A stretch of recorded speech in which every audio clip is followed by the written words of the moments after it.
আগামী কয়েকদিনে সারা বাংলাদেশে কয়েকশো লোক মারা যাবে। মানে এটা যে আমি জানি বিষয়টা এমন না। কারণ এটা যদি বলে যে আমি জানি বা হবেই, তাহলে ভাই সেরেক হয়ে যাইবে। মানে এর চেয়ে বড় পাপ আমার কাছে অন্তত কিছু নাই। সেরেকের চেয়ে বড় পাপ আমার কাছে অন্তত কিছু নাই।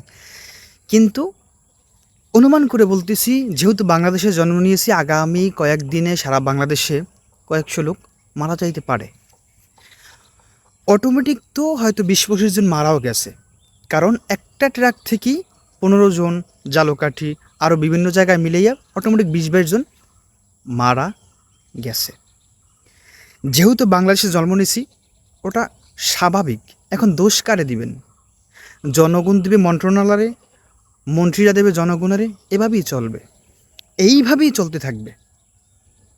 মানে আমরা তো বাঙালি, গাঞ্জা খামো, মদ খাইয়া ওই জায়গায় খরচ করতে পারি, গান বাজনায় খরচ করতে পারি, কিন্তু ঢাকা থেকে দেশে আসমু কীভাবে একটু সুস্থ মতো ভালো একটা গাড়িতে, ভালো একটা যানবাহনে সেফটিভাবে আসা যাবে, ওটা আর যাইবে না। ১০ টাকা ভাড়া কমানোর জন্য দেখবেন ট্রাকে উঠছে,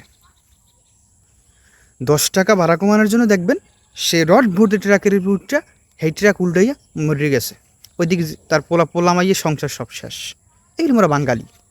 আর মন্ত্রী যারা আছে, এরা তো এরাই, এদের সিস্টেম, এরা নিজেরাই একটা সিস্টেম।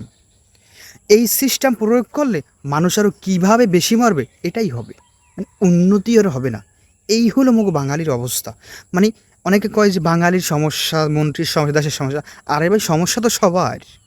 আমারও সমস্যা, আমারও সমস্যা, মন্ত্রীরও সমস্যা, রাজারও সমস্যা, প্রজারও সমস্যা। সবাই এক নায়ের মাঝি। কেউ ভালো না, কেউ ভালো কইেন না। যার যার স্থান থেকে সে ভালো হওয়ার চেষ্টা করেন।